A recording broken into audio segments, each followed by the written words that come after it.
Holy testicular spheres! We're back with another episode of World 1-1 Podcast. I am, as always, your host, Larry the Bearded Wonder. Joining me this week is my partner in crime, Josh the LeGrew. Hey, everybody. And this week we are joined by special guest of hand-drawn game guides, Philip Summers. Hello. Nice to be here. Real quick, just a 30-second synopsis. Tell everybody just a quick backdrop what you've been doing here, and we'll get into the details in the back half. Yeah, sure. So I make these things called hand-drawn game guides. It explains itself. It's a video game strategy guide, all drawn by my hand in like an actual real notebook. That's the one sentence pitch right there. So beautiful. I love every bit of it. So let's get into the meat and taters, and let's go straight to, oh my God, video games. Josh, I'm going to start with you. What on God's green earth have you been playing this week? Okay, so I finished up Mass Effect Legendary Edition. I'm sorry, the first game of Mass Effect Legendary Edition, because work has been nuts, and I got that done. Kind of been dipping my toes back into some PSVR titles. Ooh. I got Iron Man for PSVR, which is pretty good. Yeah. I also got Gollum, which I have not really tried that much. I don't know that one. And Vader Immortal for PSVR, which I really love. So I don't know Golem either. So that is, I just started. It's by Highwire Games, and I played literally like 5 minutes of it, and my wife called me, and I had to go out of the room, and I never really got much into it. So I can't really attest much to it, but I know that it didn't like set the world on fire, but I haven't really played it much to give a honest opinion of it one way or the other. So I have to kind of let it go from that. But it's called Gollum. So I got it cheap. I got it for like $3. So I figured I'm gonna get it. So okay. And Phil, what have you been playing this week? What's been spinning in your disc tray? So I just finished Uncharted 4 2 nights ago, and I just also finished Final Fantasy Adventure on the Game Boy a few nights ago as well. Ooh. So that's what I've been playing. I never played Uncharted. I didn't have a PS4, so I missed out on all that stuff. I now have a PS5, and I have not played a single PS5 game, but I played a couple of PS4 games. Hey, that's good. Honestly, I'd probably be in the same boat too. Yeah. If it makes me feel any better. Yeah. Maybe Returnal. Yeah. I meant the reason I got the PS5 was because I wanted to get Resident Evil 8 like the day it came out, sure. and then I just didn't. But I will. I'll get it. Yeah. Yeah. It's not like there's a lot of anywhere. Play. Yeah. Yeah. And what happened? Oh, I'm sorry. Oh no, you. Oh. I was gonna say what happened was I wanted to play 7 first, right? So I was in the middle of 7 when 8 came out, and then like by the time I finished 7, like that desire to have like 8 immediately, I guess it just went away. I mean, I still want it, but like where I was just like, I gotta get a day comes out, and then like the day came out, went by, and I was like, whatever. Yeah, then you're like, okay, I'm good. I'll just I'll wait for it all to the time. $40. Yeah, do that all the time. It's actually already cheap. I looked it up today. It's down to like $46 or something on Amazon. So it's getting there. It'll go like a $20 sale soon. Mm-hmm. Yeah. I would say I'm sure somebody's gonna have that on like an awesome doorbuster sale for Black Friday. Oh yeah, for sure. So I'm curious. You said you were playing Final Fantasy Adventure on the Game Boy. Was it your first time through, or were you revisiting an old friend? Oh man, a real old friend. I got my Game Boy for Christmas. I got Mario Land 2. Look at this room, Larry. Come on. Oh, I know. I wasn't going to make an assumption though. And Adventure was the first. Like I had some Christmas dollars, and I spent it on. That was like the first Game Boy game I bought. So I played it then, and I probably played it like a few times back then. But like I have not touched it since. So it was kind of like playing a new game. You know, like you remember bits of it. But yeah. I actually still really enjoyed it, and I enjoyed it more than I thought I would. I thought I was gonna screw around with it for like 20 minutes and then probably never play it again. And then I was like, oh, this is actually pretty cool. I'm into this, so I kept playing it. That happened to me with Mass Effect. Believe it or not, like I love Mass Effect, Mm-hmm. But I restarted that game probably 3 times back in 07 or 08 when it came out. And when I started playing it again, I forgot how much I actually forgot about it. And it was like a whole new game. And then when I hit the end, I was kind of like reluctant to start it. But once I hit the end game part of it, I was like, now I know why I love this so much. It was kind of like, okay. And my nephew's trying to sell him. I never played Mass Effect. I'm sorry, I keep cutting you off. No, go for it. No, you're right. I was just my nephew keeps trying to get me to play Mass Effect. I've never played it before, and he did the same thing you did. Bought the collection, and he's all in again. Yeah, I've tried sinking into Mass Effect a few times, and I just can't. It doesn't click with me as much as I want it to. I'll just give this bit of advice. The first mission in Mass Effect 1 is really bad, and I don't know why, but if you get through that mission and you just like, and it sucks because you got to put a couple hours in just to kind of get through it. It kind of starts to roll a little bit, and then you kind of get into it. For me, I started that in 2007. I actually put it down, and I put it on my shelf, just stuck it back in the shelf. And I think it was like 3 or 4 years later when the second one had already come out. In fact, the third one is about to come out. I kept hearing all these podcasts about people just like, oh, they're just raving about Mass Effect. And I'm like, you know what? I got to try this again. So I put the first game in again. I restarted it, and it just clicked. And then I went. I remember I finished the first game. It was a couple days after I started it, and I went to the store and I got the second game. Then I was telling a friend how much I loved it. He's like, "Oh, the third one just came out." He goes, "I'll send it to you." So he sent me his copy that he just played, and I still have that on my shelf today. And it's like one of my favorite trilogies of RPGs, really. Wow. Because it gets better. Like the first game is really, really RPG. A lot less kind of action RPG, but with the Legendary Edition, they did kind of tweak it a little bit to be more like the second game. So kind of some of the stuff that kind of annoyed you about it before, they fixed. So it kind of makes sense to play Legendary Edition if you're going to do it, because they fixed some of the annoying parts of it, and so that made it just way better for me. And now I'm on the second game again for the second time now, and I'm just like, oh yeah, this is good. And it's just it just really clicks again. So were you one of the ones that hated like the ending, or you were always fine with that? No, honestly, I was like, okay. I'm a little older, so I was like, all right, that's what they want to do. Okay, I'm fine with it. I wasn't like in love with it, but I wasn't like hating on it. Okay. I was like, well, if that's what they want to do, okay, I get it. It didn't ruin the whole experience for you. Not at all, because you have to look at it from like the sum of its parts type thing. Like I think like each individual experience in the game was worth the end. Right, now the end might not have been what I wanted, but it wasn't something that I was going to crucify the whole game for.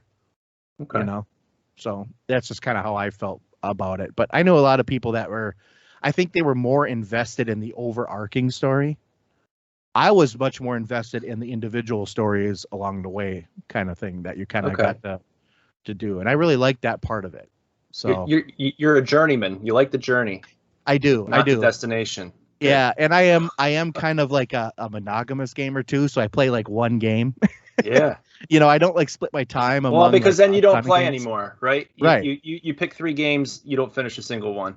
It's exactly what. So I've learned just kind of like I'll hammer on this game until it's done, and I'll move on. I might play now as I've gotten older. I might play like one RPG, and I might put in there like a kind of an action game, like a shooter or something, just to kind of like a palate cleanser. Like if I come home from work and balance those flavors a little. I'm not feeling it. I'm not feeling like 2-hour RPG session. You know, I might do a 20-minute, shooter session or something. That's different. But as I gotten older, I've done that. But usually I don't. I just kind of like, well, if I'm not going to play, I'm just not going to play. So I play less games, I think, because of that. But what I play, I really play. Yeah, no, I think that's probably actually better. It's just kind of how I am. Yeah. Yeah. Right on. Well, I'm gonna throw my 2 cents in here, and for one night only, I am going to break our unspoken cardinal rule here. Uh-oh. Because we have one of those, by the way. Yeah, and you know exactly what it is too.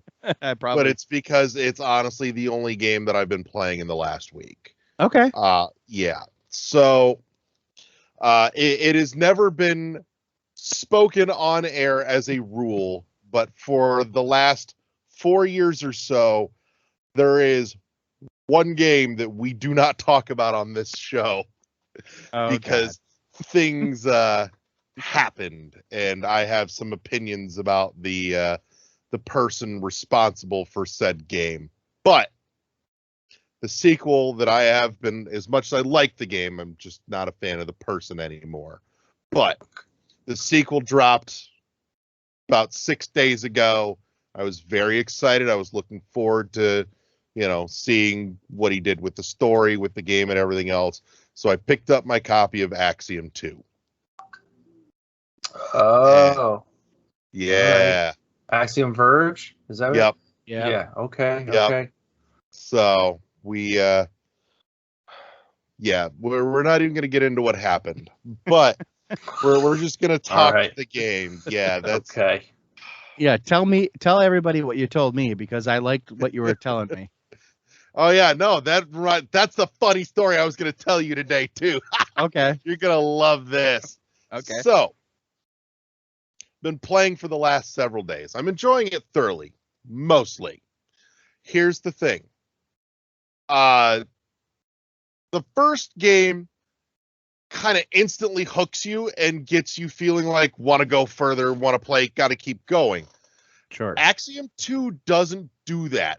It feels kind of meandering in the beginning, and it takes a little bit for it to actually get its hooks in you to where it feels like you're compelling yourself forward. Like you want to keep going.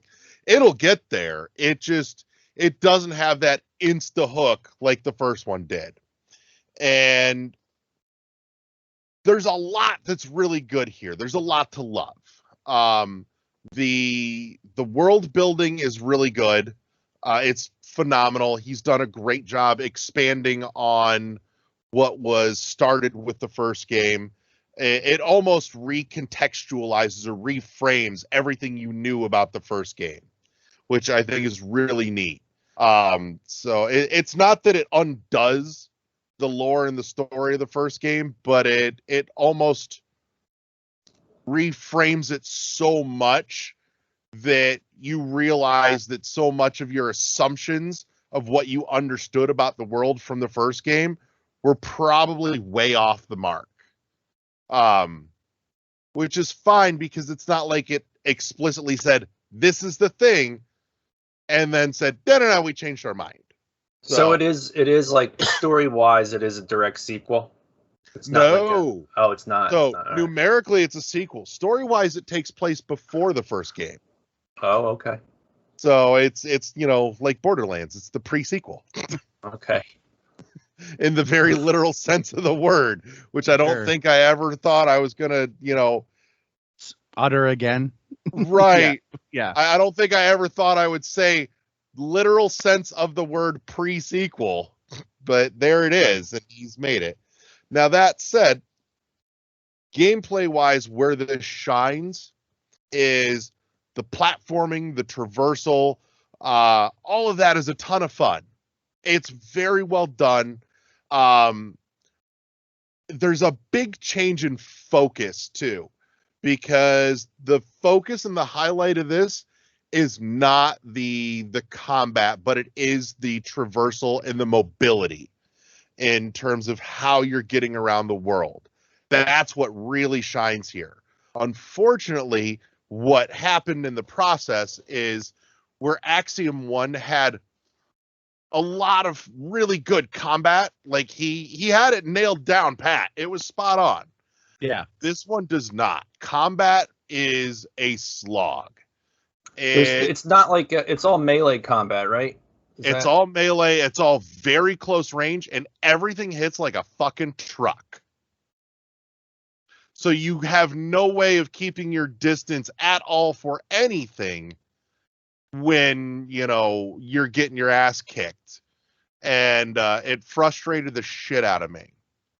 So sure.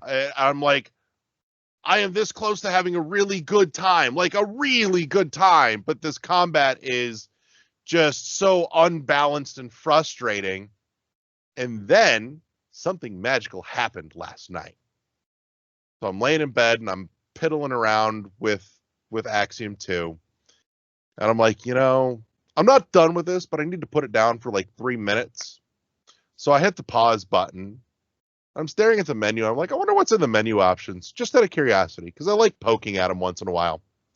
So I go scrolling through the menu options, and I see a tab that says accessibility. I'm like, I wonder what he did for this, because that's a thing that's kind of cropped up on this show once in a while, and I'm a big proponent. I'm like, the better you do in terms of accessibility options, the more respect I have for you. Sure. Is we've had some guests on over the years that have done some really impressive accessibility stuff for their game. What I found in that options tab, though, took me by surprise. I found two meters that could be adjusted, and I adjusted them both all the way. 1 meter lets me crank up lets you adjust the amount of damage that you deal to everything. So I just ratcheted that all the way up, and the other meter adjusts how much damage everything does to you, and I turned it all the way down. So I'm basically running around one hit killing everything so that I have an excuse to do some combat-y stuff, and but nothing's really impeding my progress. But that's so great. I'm getting that feel of fun. And it literally fixed the game for me. It made it like perfect fun. Yeah, because you were telling me that you wanted to just play the story. Yeah, I wanted to play the story. I wanted to get wrapped up in the traversal and the mobility, because that's the other thing too, where the first game, a majority of like your upgrades and abilities and powers that you find are all guns, because it had a fucking cornucopia of guns. Right. This one does not. This one has a ton of like abilities and upgrades to find, but almost all of them are about your traversal and how you get around the world. So it's kind of like there's a few ways you can compare it, but for me, in terms of like the focus in gameplay, Axiom 1 was very much like Ori 2, where it was much heavier on combat. Axiom 2 for me is much more like Ori 1, where it's a lot more platformy traversal mobility. And like I said, with making that adjustment, at least for me personally, I think it shines much better. And honestly, I'm a little irritated that not one review or article anywhere that I've seen mentions that that's an option that you have. Because if I'd have known that, like an hour or two in, I'd have made that change and I'd have been having a great time even longer. So I almost did that. I almost did that with Uncharted, because they have a bunch of accessibility options, and I just want gyro aiming in it, and there's no gyro aiming, and you can actually just turn on like auto target, and I had it on for a little bit, and I was just like, I'm just whooping. I'm just auto targeting. So I was very torn. But I did eventually just settle on the regular control. But I did kind of want to just, I don't know, it's Uncharted, you just want to like get through it and see everything. It's the spectacle. Yeah, you want to play the movie.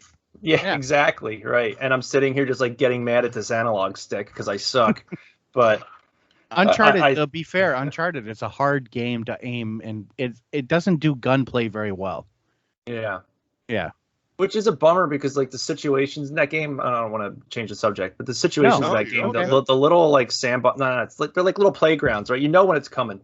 You get to this area, you're like, okay, here's the ambush, here comes the fight. But they're just so cool. There's so many little like, there's so many little optional paths and things you can do. So they're like really well made, but when you're actually trying to do them, like if they controlled like, I don't know, if it controlled great. Or better, I don't know, the gun play anyway, it would be so much better. But I mean, I still enjoyed it. Nice. So I'll leave you with some last thoughts on Axiom 2, and then we'll wrap up this section and we'll hit the break. But one of the things that I think comes through really well here, that there were hints of in the first game, is just the cultural flavor and inspiration. The first game, like I said, had hints of it, very specifically too in the music in one section of the game. It is very full bore here, where you get you see a lot of influence of like what is it, Mediterranean, maybe Mesopotamian, Indian culture, both in like architecture and in some of the world design, and very much so in the music. It comes through loud and clear, very pervasively, but it's really interesting. It's really interestingly done. He's done something worthwhile with it. My only other real kind of gripe is that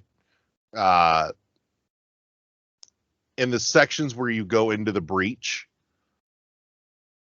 stylistically, it's almost perfect. Like, it's a very, when you go to the breach, everything is very like low res, almost like a dot matrix look to it.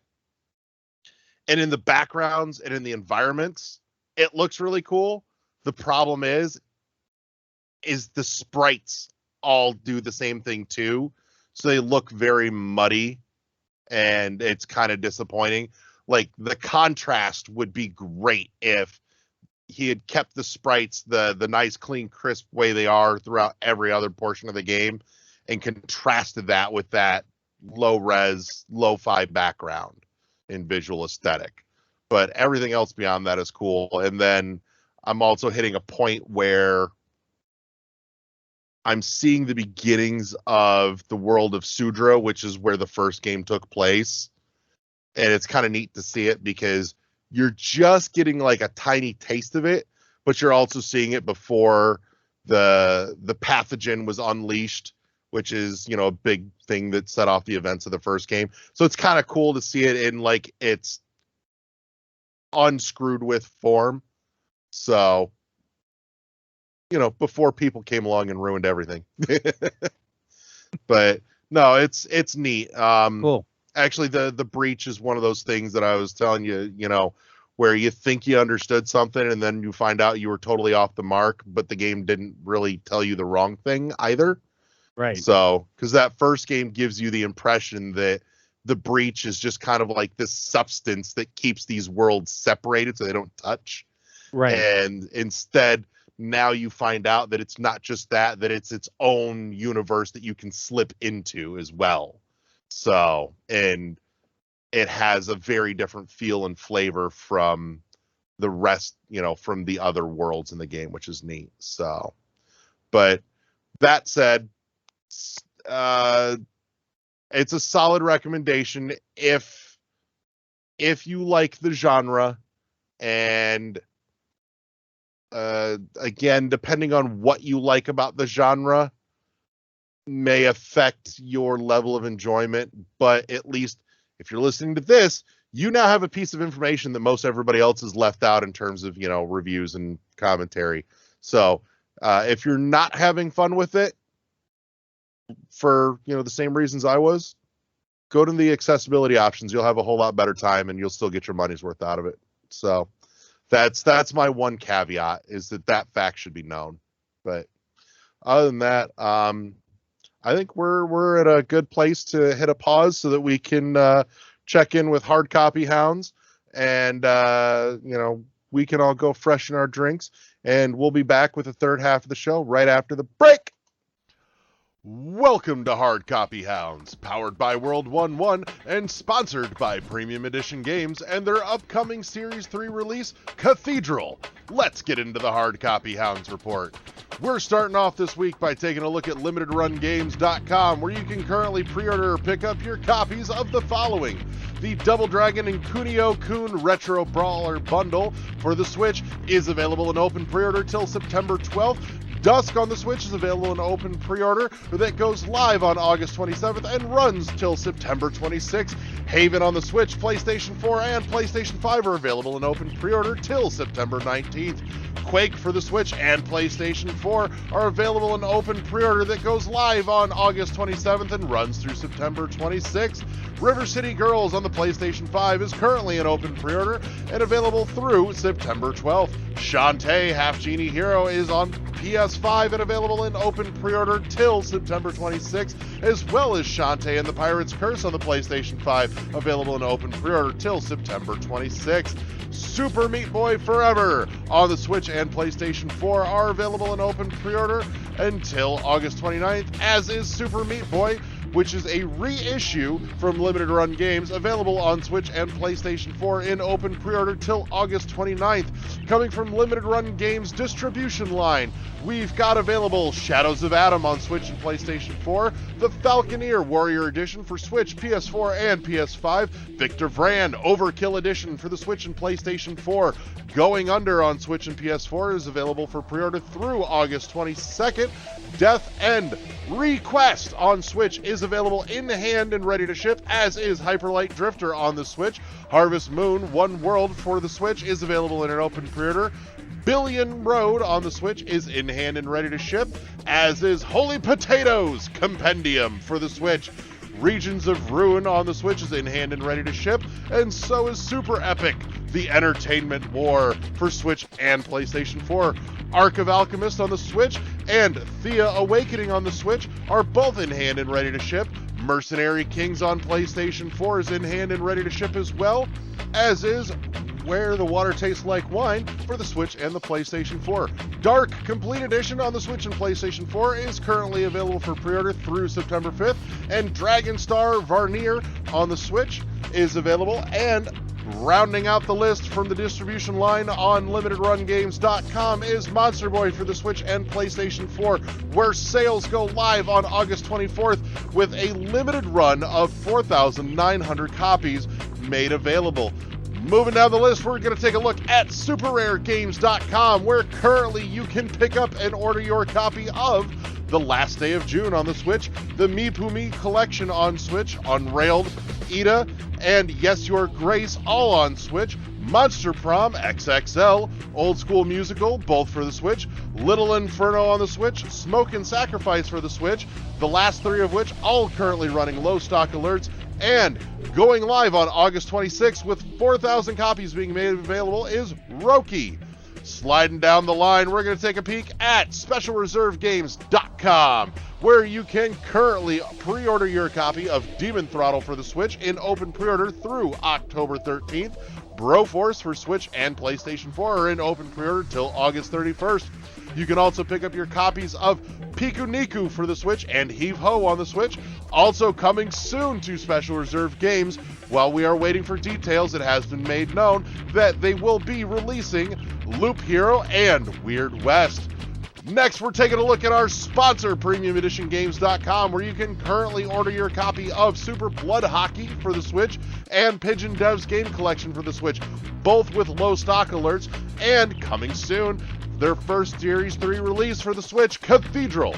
Next on the line, we've got StrictlyLimitedGames.com, where you can currently put in your orders for copies of Rolling Gunner plus Overpower on Switch and PlayStation 4, currently available for pre-order, as well as Spelunker HD Deluxe for Switch and PS4, Speed Limit on Switch and PlayStation 4, Clockwork Aquario for Switch and PlayStation 4, all available for pre-order, as is Last Labyrinth on PlayStation 4.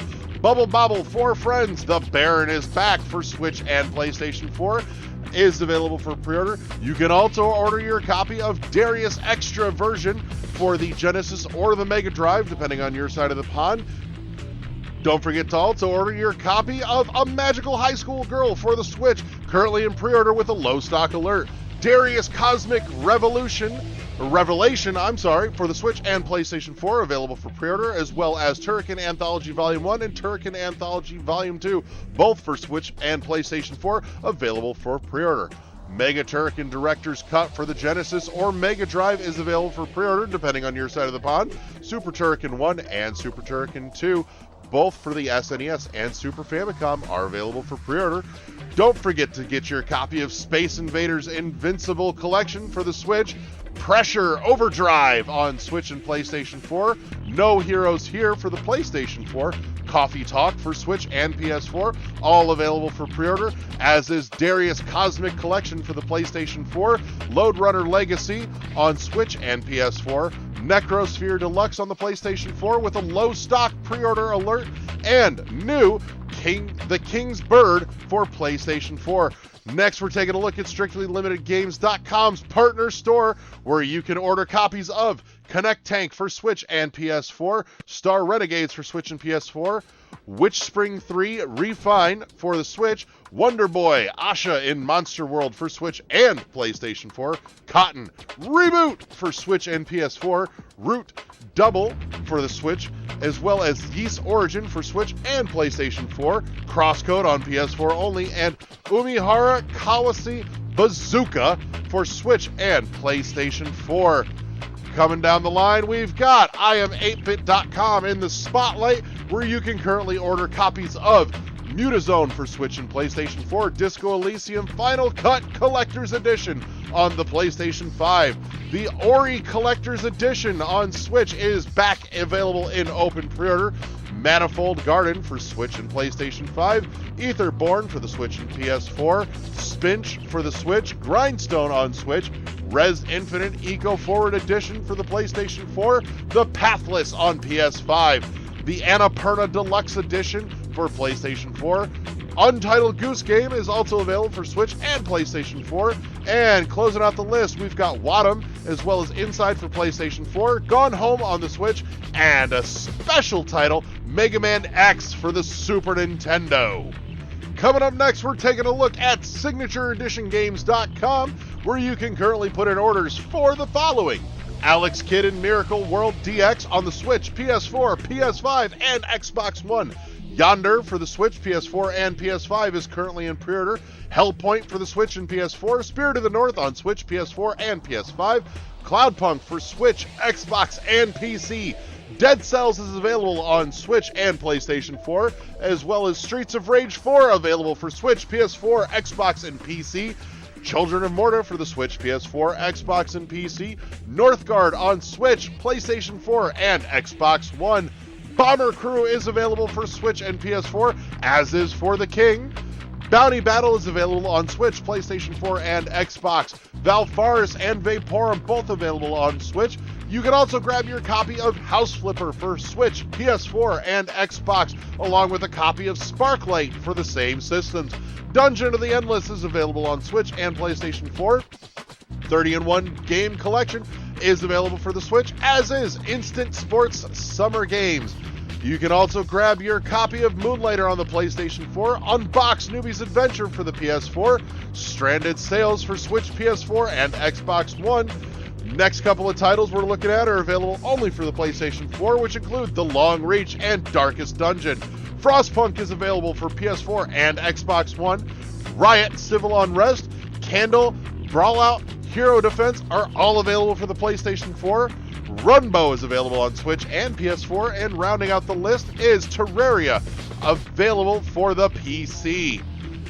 Almost to the end of the list this week, we're taking a look at EastAsiaSoft/PlayAsia.com, where you can bag your copies of the following: Seabed on Switch, Trigger Witch for Switch and PS5 is currently available for pre-order, Rainbow Skies on PS4 and PS Vita, Rainbow Moon for PS4 and PS Vita. You can also grab your copy of Alchemic Joust and Rive, both for the PlayStation 4. Semispheres on PS4 and PS Vita, as is Tachyon Project. Caveman Warriors and Vesta, as well as the Bleed plus Bleed 2 collection, are all available for the PlayStation 4. You can also grab copies of Unepic, X-Morph, and Black Sea Odyssey, as well as Devious Dungeon and Leap of Fate, all for the PlayStation 4. Let's not forget Fall of Light Darkest Edition for the PlayStation 4 before we hop over and get to the cringe title, as always, Panty Party Perfect Body on the Switch.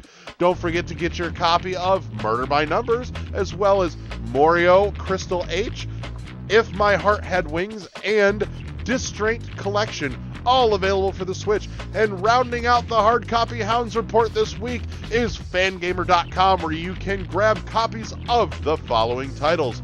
Bug Snacks for the PlayStation 4 and PlayStation 5 are currently available in open pre-order. Later Alligator and Stardew Valley, both available for the Switch.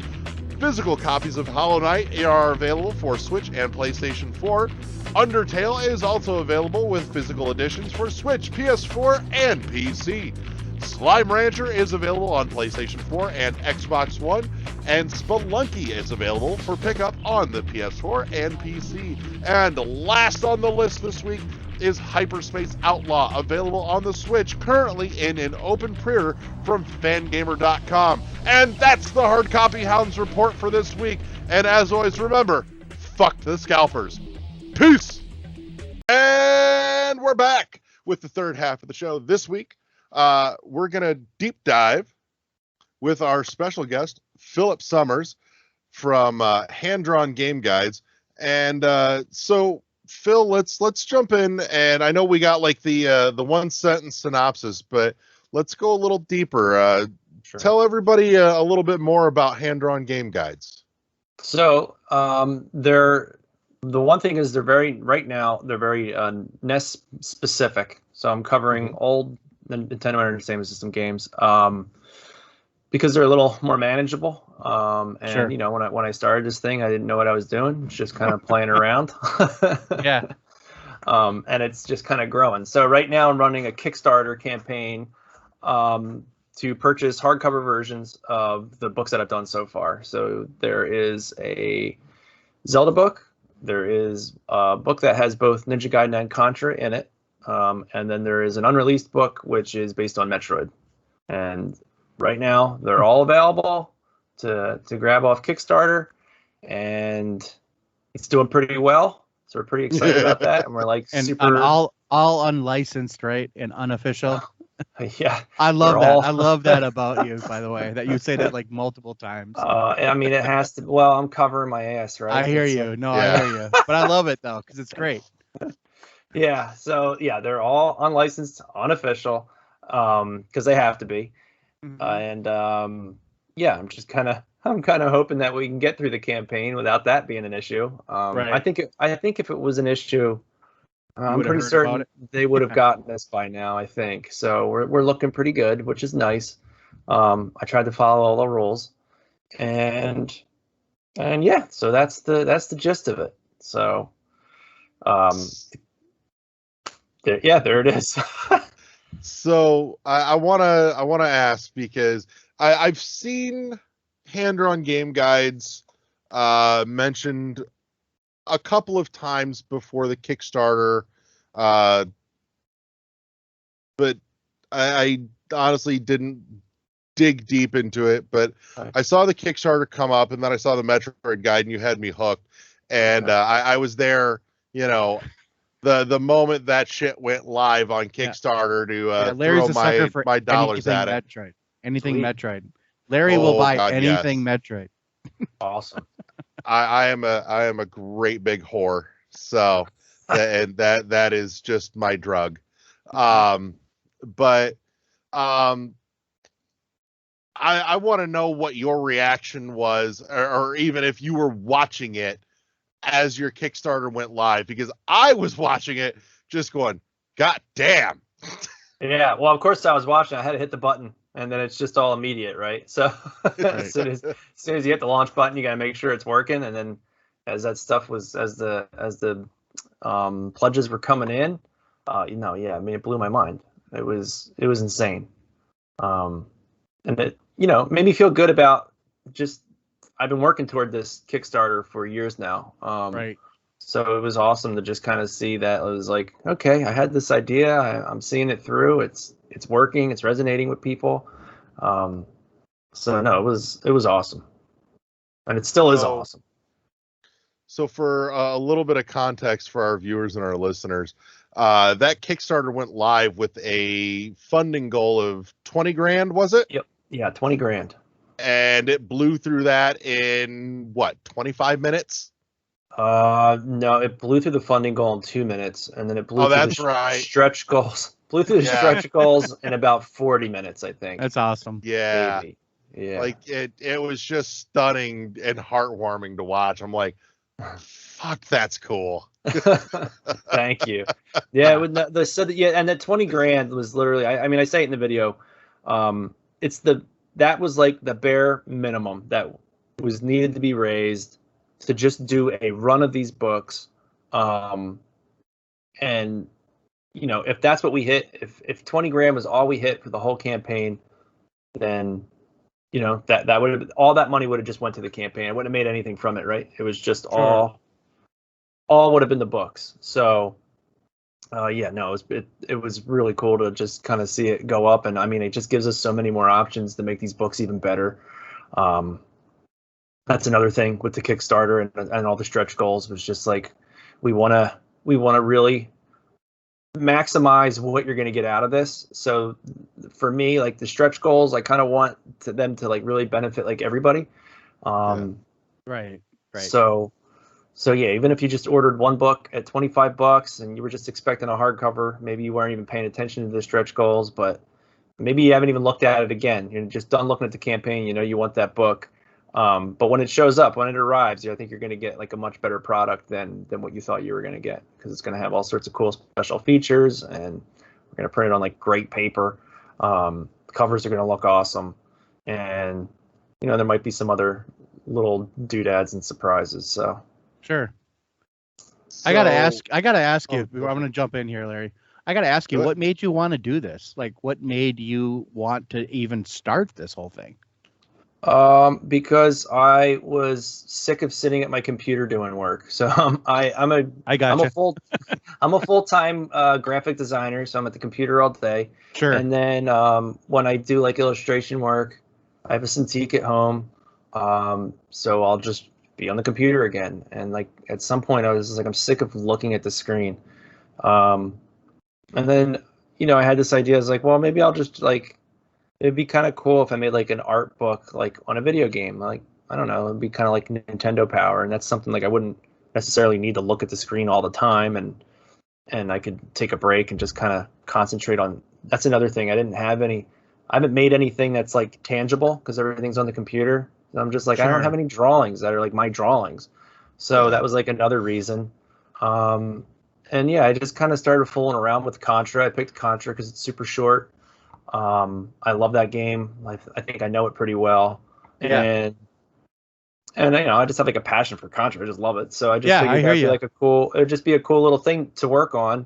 And when I put it out, I just released it, and I was like, here's this PDF of Contra. I didn't even have a name for it. It was just like Contra hand-drawn strategy guide and art book or something like that. There was no like official title or anything. And then that was it just started with that. That's awesome. Because I mean, Contra is a favorite of mine too. Because a friend of mine, I just went to visit not that long ago in Nashville, and we played through that game again. Of course, we use a Konami code, but we did play through that game again for the first time in a long time. And I've been friends with him for like, I'd say, at least 35 years now. Wow. And so like we knew each other forever, and that game, so that to me, that hit when I saw the Contra, I'm like, I got to get this. Cool. Even for that game. I'm like, okay, this is cool. Cool. So how long ago did this start from like moment of conception to now? What's that time frame? About 3 years. So I think, Contra was about, and Zelda took me a long time because, sure.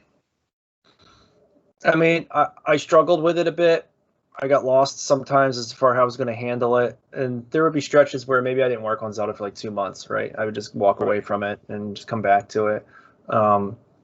So Zelda was about 1.5 years, but like actual work time, no, not 1.5 years worth of work. But with Metroid, I've had some more time on my hands, and I've been able to, I mean, I was able to get through Metroid relatively quick, but I mean, I spent a ton of time on it. I never had those moments that I had with Zelda where I walked away from Metroid for like weeks and didn't touch it. So I just kind of kept moving on it. And Metroid was about a 6-month process. Okay. I know you mentioned you hit some roadblocks doing Zelda. What was for you? What was the biggest roadblock? What was the biggest thing that just stumped you and made you go, I got to put this down for a minute? Everything between the dungeons, because Sure. that was what I started with. Because when I thought about Zelda, I thought, well, that game is just it's just 9 dungeons and a world map. So in my head, I'm just like, I just need to draw 9 dungeons and I just need to draw a world map. And then as I did that, I was just thinking like, oh, well, I have to get them from one dungeon to the next. Like, how am I gonna do that? And that was when I got like really serious about it. And yeah, I spent a lot of time thinking, how am I going to do this? And that was when I came up with the kind of storybook layout. And even once I figured out that idea, it was still really hard to just figure out exactly how I wanted to do something, when it was going to happen, how I wanted to guide them around the map. But I think it came together. Obviously, I think it came together pretty well because people are into it. But that was definitely like a hurdle for Zelda. Okay. Out of curiosity, you know, is there a next game in mind that you want to tackle, or do you want to just do these 3 and be like, you know what, I did my thing and this was cool and I want to go do another project? And if that's the case, what's that other project that, maybe you're eyeballing? So it's funny. That was my goal. My goal was to just make 4 books. I was just like, that's the project. The project is 4 books. Right. But I didn't expect this. So I think that's changed the course a little bit. I would love to make a video game. Like, I would love to make one. Yeah. I would love to just sit down and learn, I don't know, some engine and figure out how to do all that. I have a background in animation, so like it would be cool to just animate all these little characters and enemies and all that stuff. I would have a blast doing that. But so that was kind of the thing, was I was just going to do these 4 books. I always looked at it as 4 books, and then move on. But yeah, obviously things have changed a lot, and I'm willing to keep it going and make it cooler and better since people are into it. And I feel like I'm at a point right now where I can't. First off, I'd be stupid to just be like, okay, we're done. But yeah, from a business standpoint, yeah, I get you. Yeah, but a creative standpoint too, because I think people are really invested in what you're doing now. Yeah. So it's the fire is there. Why would you just like put it out? Right. And the thing is, like, the other thing is I like to challenge myself with each of them. So sure, maybe it will get to a point where I'll just be like, I can't do another one of these things. But as long as I can find like an interesting angle for each book, then I'll just keep having fun with it. So like I feel like they each kind of have their own little hook or theme to them. Like Contra's super basic. It's like a 24-page book, pure, just maps, bad guys. But then like with Ninja Gaiden, I thought, well, how can I make this different? And that was when I came up with this idea to write like these little journal entries that go along with the cutscenes. Right. And then so I was like, well, I could write the whole thing from Ryu's perspective, and it's as if like he has a journal in his pocket and he's just writing stuff down during his adventure. And that's then kind of slick, actually. I like that a lot. Thanks. Yeah, well, one of the reasons I came up with it is because when I was playing the game again for the book, I'm like really paying attention to the story now, and it's like I used to think the story was so awesome, and then I'm playing it now, and I'm just like, this is just absurd, right? I mean, I still love it. I still love it. Right. But so I was just like, maybe I can like try and make sense of this stuff. Maybe I can have some fun with. So the way the journal entries work is like, I didn't want to just regurgitate the cutscene and then add a little more. I wanted to just add to the cutscene. So you can't just read all the entries and like, I got the whole story. Like you literally need to look at the video game. You need to watch the cutscenes. Then you can get to these. Then you can read these things for extra context. Sure. So that was kind of my thing for that. And then Zelda has like the storybook layout where it's kind of like you're reading like a storybook for like a kid or something. And then Metroid is going to be, it's basically a comic book. So that was the way I did Metroid different. But as far as future ones, I'm really leaning towards Simon's Quest. Oh, yeah. And I'd love to do Mega Man 2. Oh my god. I How was much just money gonna do you want say- now? Because I'll give you a bunch. We actually, I put the, I know you saw, I put the call out for, any listener questions. And the one that we got was from Peter Porker, the Spectacular Spider Ham, asking, any Mega Man guides in your future. Oh, Mega Man 2 Love is to. my jam. The story of that game for me is insane. I made my mom drive through a rainstorm to get that game, and I Oh my lied to her that the gosh. store had them because she asked me to call the store, and so I had to call the store, and I said, "Hey, do you have any Mega Man 2s?" And they're like, "Yeah, we have one copy left." Oh. And then my mom was like, "Ask them to hold it," and I said, "Could you hold it?" They're like, "No," and I said, "They said yes." And she drove me there. We got it. Oh, sweet. Oh, Do you still have God. that? Do you still I have do. it? I do. Awesome. I have the box as well too. Like I have Awesome. that game with the box. It's one of my few games that I had a bunch of boxes, bunch of games, everything. But when I moved one time, I lost a bunch of stuff, which as an adult sucks. But Oh, yeah. as a kid, I would never buy it again because first of all, I can't afford it, and secondly, that's not what it was about. It was about the experience of it, right? Yeah. But I still have that one, and so that was like kind of special to me. So yeah, I would Good. definitely get on board with the Mega Man 2 guide.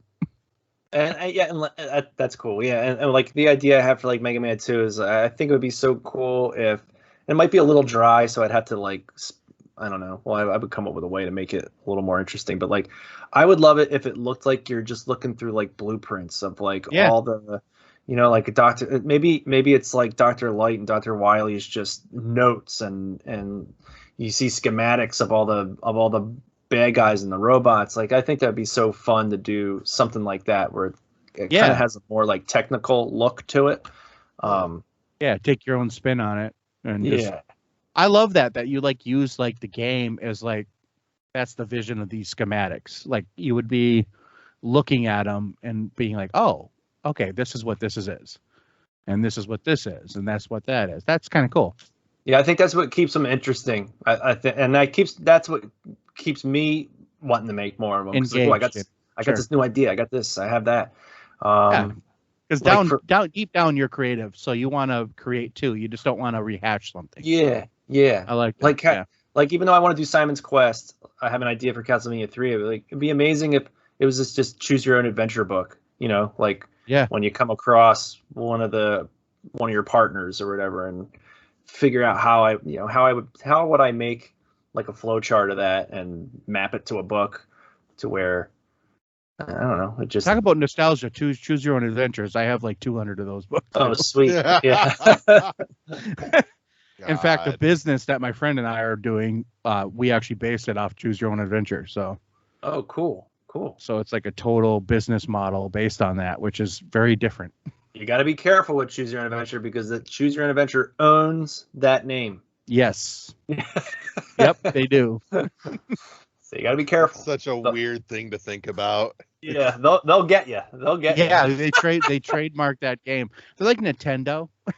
Yeah. They'll send you a cease and desist pretty fast. Yeah. Yep.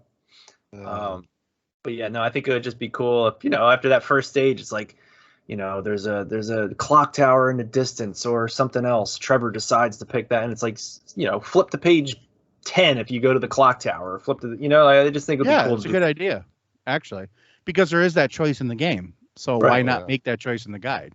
Yeah. So I see it on your shelf back there. At least I'm pretty sure that's what I see. And it makes me happy inside just seeing it, for one. And then two, now my brain is going, I would pay money for one of those hand-drawn guides of that. But that copy of Star Tropics back there makes me giddy inside. So that copy of Star Tropics, I used to work at KB Toys, like the late 90s. Sure. Yeah. And I mean, at that point when I started NES games, we didn't even have NES games there. We had a couple of Super Nintendo games, but they were phasing out because we were already like deep in the PS1 and N64 at that point. But I'm cleaning out the back room, I'm going through everything, and underneath all like these shelves was this pristine copy of Star Tropics. And I was like, holy shit, right? So I immediately run up to the register and I ring it up, and it's not coming up. So then I just go to my boss. I was just like, this is not in the system anymore. Can I just take this home? And she was just like, yeah, go ahead. And there it is. It's That's right the best story ever of retail. Because I think Larry and I have both worked retail, so we know what you're talking about. Yeah. You're cleaning out something and you're trying to. I have literally like rang stuff up and it comes up like $1.98, and you're like, yes. Yeah, it's like you got treasure. It's so good. Yeah. I almost kind of wish I didn't open it up because I could have got that game like dirt cheap at that point in time, but it still has the shrink wrap on it. I just give it a little slice, but it's got it's got the paper that you can dip. I didn't dip it. So now imagine because today with all the, I'm going to grade this and then throw it up there. Yeah, right. Kidding. That's another insane thing. We would never have thought. We would never have thought back in the day. I thought about grading my Pokemon Red because I'm not really I'm not into the grading thing. Right. And I'm not really a big Pokemon fan, but I have like a pretty decent copy of Pokemon Red, and I just thought about like grading it just for the hell of it, but I probably never will. No, I'm not into the grading thing either, but if I had like a sealed copy of something, I would probably do it just to get the money for it. Like literally just if I was going to sell it. Right. And I'm not even for, like Larry and I, we're not like for scalpers or anything, but if somebody's willing to auction this off and pay $100,000 or something, I'd be like, I'll definitely. I mean, that's a lot of money. Yeah, let's be real. Yeah. If most people had a graded game and they're sitting on it and they knew it was $100,000, they're gonna sell it. Yeah, because it's $100,000. Yeah, that's a lot of money. Yeah. Yeah, I mean, that help a lot of people out. Yeah, no kidding. Yeah. Well, there's a difference between that and scalping in its current state too, where something new gets announced and then someone goes and snaps up every copy and jacks up the aftermarket price before the damn thing's even out. Yeah, no, that stuff's ridiculous. Yeah. I do have a couple of sealed games only because like I bought them digitally and then when I got the game, right, I was like, well, I don't want to open it. I already got it. I do that same thing. Yeah, so I have like a sealed copy of Bloodstained, Curse of the Moon. Yeah. A couple other ones over there. I got some Wii U games because of that same thing. Like, I found them just on clearance, so I picked them up. Yeah. But I have them digitally, so I'm like, I'm not going to open that yet. Right. And then now it's been a few years, so I'm thinking to myself, why would I even open it? Right. And I bet you the reason, maybe I'm wrong, I'm just assuming, but the reason that you probably picked them up is like that fear that one day your digital copy will go away, right? Yeah, like, exactly. So it wasn't even so much that you bought it just to have, I want the sealed copy. It was just was just, it's here, and it's like $10, and my digital copy might just be gone one day, so I'm just going to get it. Right. Yeah, because I mean, I am kind of like that, like Larry too. Like we like the physical copies. If we can get them, we'll do it. Like we'll double, triple, quadruple dip on stuff just to get it. People laugh, but then they realize, I do that too. Yeah. So I'm sitting here and I'm thinking about it in my head, and I know the only ones that you're doing or you have done at least. I won't speak to any future ventures yet, but are all NES games. All the 8-bit era. Would you want to stick specifically to 8-bit, or would you want to venture further down the line to say 16-bit, where there's more explicit detail in the game design itself because it was later in life and the technology had come along, or stay kind of with the era that you're doing now, because at least in my head it reads to me, because it is so visually vague to a degree, that you get more creative freedom to interpret this in your imagination how you want. Yeah, no, that's definitely a piece of it as well. I think you can still do that with 16-bit stuff for sure, and especially even if you went like 32-bit era. But like today's stuff, no way. It's just everything's just filled in for you, right? You don't have to really imagine anything because it looks amazing. And unless it was like a side story or something, Yeah, maybe yeah, like a side character that you might not see a lot in the main game. I could right. I could see where you wouldn't might do that, but I get you. Yeah, but no, I'd like to stick with the 8-bit stuff because it's just the right size to where I feel I can handle it, and do some creative stuff with it. So, still in the 8-bit wheelhouse, what about Game Boy Classic? Yeah, maybe like I would like Donkey Kong 94 would be awesome. I love that Sure. game. Final Fantasy. I was thinking when I was playing Final Fantasy Adventure, I had like a million ideas. Like that would be a good one, you know. So, I mean, I don't want to rule anything out, but Yeah. Right. So, actually, on the subject of ruling something out, is there any one in particular that you're just like, yeah, no, never, refuse? mm, Like, just the idea repulses you. like Final Fantasy 6 or 3. Oh, It yeah. doesn't repulse me. It doesn't repulse me. It's like one of my favorite games ever, but the I feel like- idea yeah. of covering something like that, there's no way. And it's like a perfect game, really. Like Final Fantasy VI, especially, is like perfect game. Like Yeah. how they already have like if you wanted a strategy guide, you could get it, but what you're doing is different. It's in a different little space, so Yeah. I can see kind of where you wouldn't want to maybe tackle that. Like I want to do Castlevania 2 because I love Castlevania and it's still available. People can still play it. It's on the Castlevania collection, but like it, people kind of make fun of that one because it is like obtuse and hard, but I think that's why it's perfect for this kind of thing. Yeah, because I think that a lot of people didn't understand it. It was a lot like Zelda too. Yep. Like it was this different type of game in the same genre, but it wasn't the same game. And so I think when it went to localization, I think a lot of things were lost. I also think a lot of people don't just realize that there's a lot of story there. There's a lot of places for you to like really shine with like something like what you're doing, where people could see that game and like it would have like a renaissance almost. Like oh wow, this is like if I take this guide and play this game again, I'm just gonna see this in a whole nother light. And that's what I hope happens with Metroid. I mean, that was why I picked Metroid. Right. Because that's another one where like everybody loves Metroid, but that first one I was like, the first one's kind of dumb now. Or but it's like, no, it's actually awesome. It's not dumb. Here's how to play it. Shows its age a lot. Sure. Well, the technology of the time didn't make it like a Last of Us 2. Yeah. Like there's that much story there though. Like you have to like flesh out the story in your own mind, or read a comic or read something about it. Right. Which and a lot of people just didn't do. Right. And that's one of the things with Metroid as well is like now, Larry, you're a big Metroid fan, so I don't know if you're going to be a fan of this, but there's so much. It's like 35 years of lore for Metroid, and then there's like you said, there's like lore in these comic books, and there's so much, right? So the way I approached this book and the story was as if there's no other Metroid stuff. It's just this Metroid. It's just what we know from like the manual, and that's good though. Building out its own little world. So like I completely you shoehorned it in there, like with the source material, you shoehorned it in, which is pretty awesome, actually. See, so for me, it feels like it.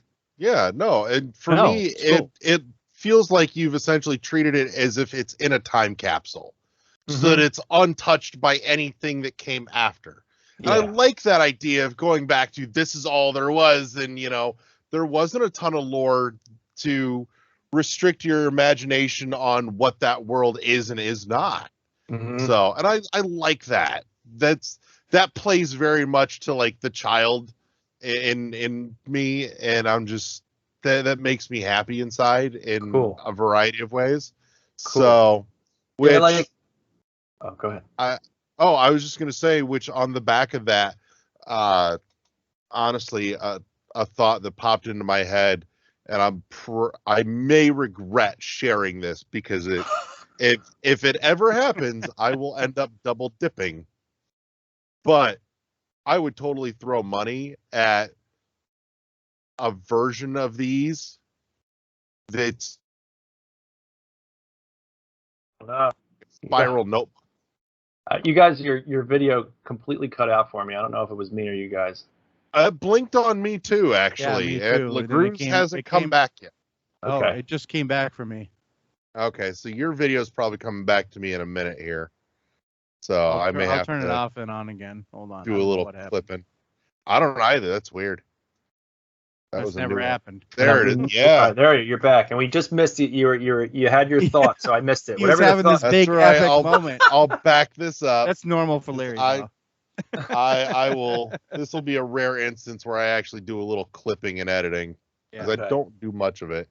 But so I'm really digging this idea in my head that there's a version of these that you print on like a spiral bound notebook, lined paper and everything, so you can see the lines under it, and it's just, you know, like the playground edition. You know, it's that thing that we did as kids in school. Yeah. You know, because it was on lined paper in a spiral notebook because that's what we had to pass the time in class. Yeah.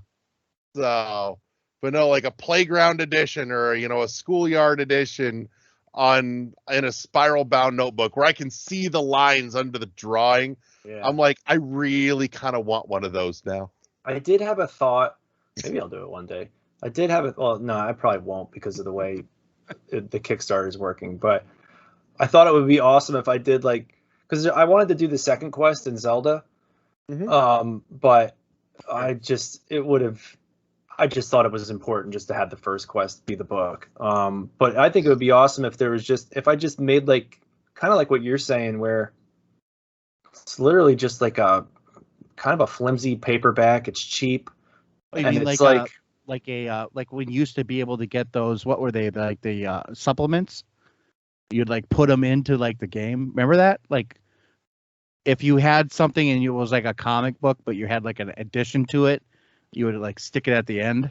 Yeah. Oh yeah. Yeah, something like that. And it's just like kind of cheap paper, and like the maps are sort of there, and the idea would be like you do your own map.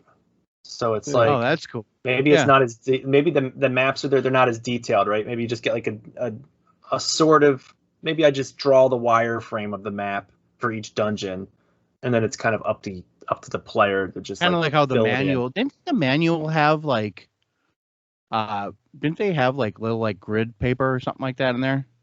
Or a lot of them used to have a couple of sheets, a couple of pages at the end that were just always had notes. blank. Yeah, where you can make notes and whatever. Yeah, so that's kind of cool. That's like that idea. Yeah, but I didn't do modern day that idea. The physical print Nicholas games on Switch, the manuals in there have kind of had that homage throwback too, where they've got a couple blank line pages in the back of the manuals that just says notes. Yeah, that's kind of great. Yeah. That they in particular know no one is going to use on those games because they're not gonna mark up those manuals. Yeah, nope, nope, not a single one of mine. So, well, I think we're hitting about that time, and I don't want to keep you too terribly late because we're already getting there. But is there anything that you want to toss out for the end of this here? No, just you can check us out at just go on Kickstarter, type in Hand Drawn Game Guides, and we'll be up there for, well, I don't know how long this will take to come out, but I don't know. End of the week. All right. So you got like over 10 days to jump on board.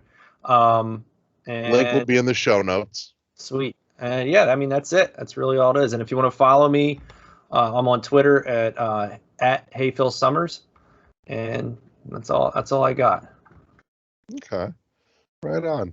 Well, thank you very much for taking the time out and joining us this evening. You know, congratulations on a phenomenal run on Kickstarter, which isn't even done yet, but just the out of the gate was absolutely amazing to watch. That was just cool as shit. Thanks. There's no polite way to put that. That was awesome. Like, no, I mean, for me, it was awesome. I was sitting there in our group chat. I'm like, dude, check this shit out. It's so awesome to see that so many people just love like what you're doing in the physical nature of it, Mm-hmm. and just the idea that that's not dead, you know. Yeah. And a lot of people always say, "Oh, this is dead. This kind of stuff is dead," and it's not. Mhm. Yeah. It's just there's a lot. It's just so cool to see so many people really like it. So Yeah. Yeah. Cool. Thank you. Well, I appreciate it. Thanks for having me on. Oh, again, thank you for taking the time. We had a great time, and like I said, we would love to have you back. You decide to start another project, give us a shout, and we'll have you on, and let you tell the world all about it. Cool. Thank you. So, Appreciate it. So, with all that said, though, we're going to wrap up this evening. Thank you to everybody that tuned in this week. Thank you to my partner in crime, Josh Jolly Round the LeGroux, and Philip Hand Drawn Summers. So I'll take that. Yeah. And we'll check you guys next time here at World 1-1 Podcast. Everybody say goodnight, Gracie. Good night, Gracie. good night. Peace.